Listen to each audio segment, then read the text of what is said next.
Hey y'all, and welcome back to our channel.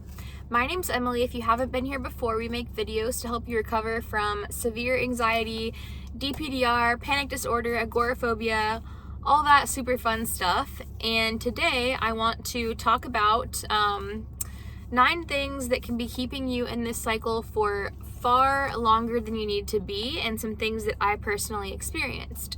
So if you have not already subscribed, please subscribe to this channel if you want to see more content. We try to post videos weekly, a few times a week, and check the description of this video because we also have a private Facebook group and a free recovery guide.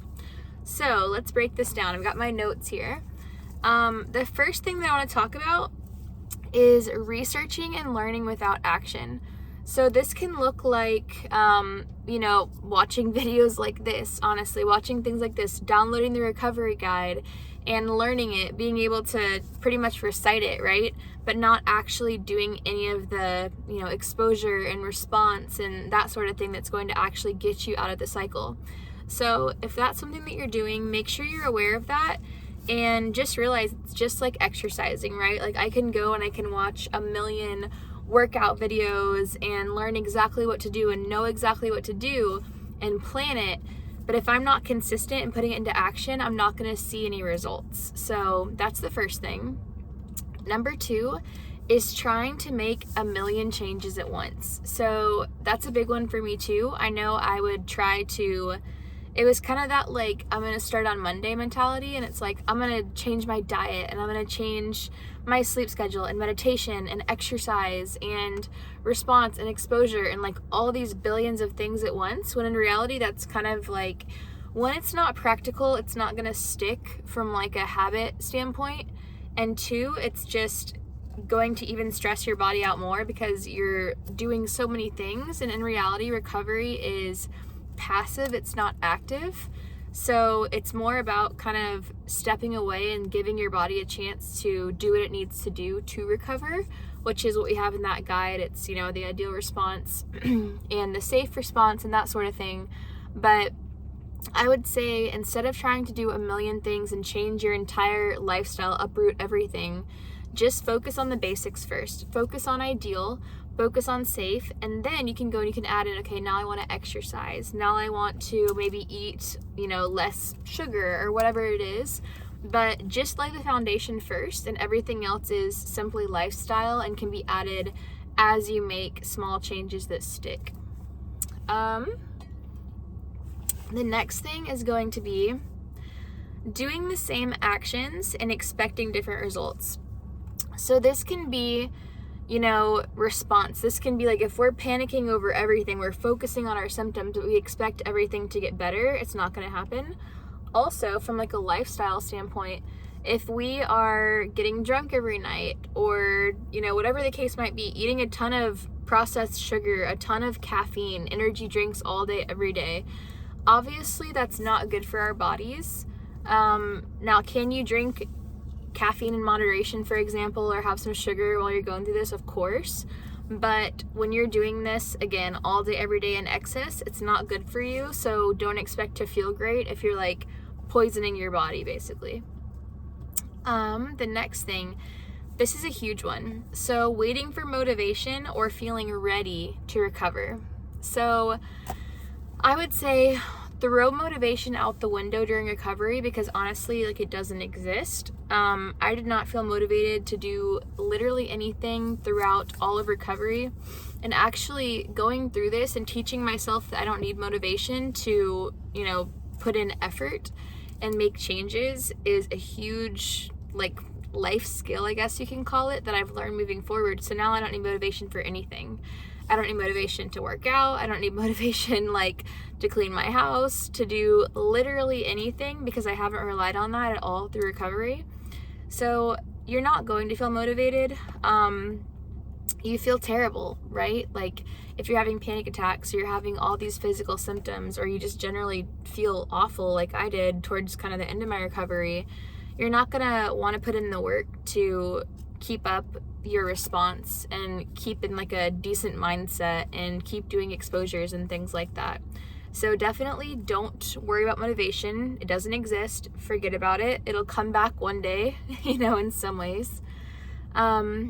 The next thing is being on Reddit, in toxic groups, etc. So this is like the blind leading the blind, right? When we're on these groups and we're asking everybody, hey, you know, do you have this symptom? What do I do about this? Blah, blah, blah. And you're going to get responses from people that have not recovered for the most part. So all we're doing here is getting bad advice. We're getting advice from people that have not successfully gone through this in a healthy way, in like a productive way. So I would say get out of these groups. Join our Facebook group if you want to be in a group, because we have a healthy group that's not going to lead to all that crap is the best way to put it. And it's just going to be like it's a recovery group. It's not a coping group. So while it may feel nice to get 100 people that say, oh yeah, I've been stuck this way for 10 years. I totally understand you. You're not alone. It's just not good for you, and it's not healthy. So get out of the groups, get off Reddit, quit Googling your symptoms, quit Googling cures, the next latest and greatest quick cure. It doesn't exist. This is how you recover, is by desensitizing your nervous system. It's not quick. It's simple, but it's difficult. You have to be consistent. But anyway, yeah, there's no quick fix. There's no easy way out of this. There's a lot that went into this to get us into this place. And so there's going to be a lot to get us out of this place. The next thing is reassurance seeking. And this can be like in those groups. It could also just be like with your friends or your partner or whatever it is. But if you're constantly asking, you know, do I look okay? You know, have you ever felt this way before? Is it normal to feel this way? Blah, blah, blah. Then you're always like showing your body that there is a threat, there is a problem, and you're kind of like adding fuel to the fire. What you want to be able to do in the long run is be able to tell yourself, like when your body's questioning, is this okay? Tell yourself, yes, it is okay. You know, and now you're your own guide or your own coach or whatever you want to call it. So definitely reassurance seeking is not good. Next is avoidance. This should have been like number one. This is so important. Whatever you avoid is going to keep you in the cycle forever. I mean, until you get to a place where you're not avoiding things, then those things are no longer keeping you captive. So like for me, driving was a huge one. And when I wasn't driving, even when I was doing other things, it was always in the back of my mind of like, oh, I can't drive. You know, I can't drive. You know, what would happen if something happened to my husband, or if I had to drive, it was an emergency, I couldn't do it. And you just feel like trapped in a way, you know? So definitely avoidance is going to keep you in the cycle longer. And the more that you avoid, the more that you're showing your body there's a threat. So when I finally did get in my car, now my body's like freaking out, because it's like, hey, you've been telling us this is a threat for 6 months, 8 months, and now what are we doing? What are you thinking, you know? So definitely don't avoid. Or be conscious of it. So the next one is responding to symptoms with fear.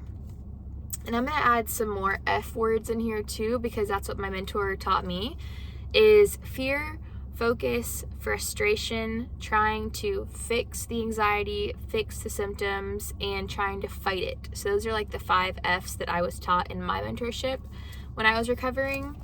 But responding to symptoms with these things is basically just keeping the anxiety alive, and it keeps your nervous system sensitized. So it's just unproductive responses, you know? And so there's a difference too between your first fear and your second fear. So first fear would be if you have a panic attack and you have this overwhelming sense of like impending doom. That you can't change. That's just your natural physiological response. Second fear would be feeding into it, and it's like, oh my gosh, wait, what is this feeling? Is it getting worse? Whoa, like I've never felt this way before. Oh my gosh, like should I go to the emergency room? Is my hand getting numb? Why is my hand numb? I can't breathe. Now we're adding second fear. We're escalating the whole situation. So definitely be conscious of those things. And last is going to be constantly checking in. And this can be a number of things. This can be like, you know, man, I didn't feel this way yesterday, but now I feel this way today. It can be something like that. It can also be like, what's my heart rate? You know, checking your blood pressure all the time, that sort of thing. So like vital checking, if you're in a habit of vital checking, well, you don't have to throw it away, but take your Apple Watch or your smartwatch off and put it back on once you recover, because I took mine off for like a year. And then one day I remembered, oh yeah, I haven't put that on in a long time, and now I have no issues with that. So definitely checking in is not a healthy thing to do. So I hope that these little, pointers helped you. If they did, subscribe to this channel again, join our Facebook group, download our free recovery guide, and let us know what questions you have in the comments.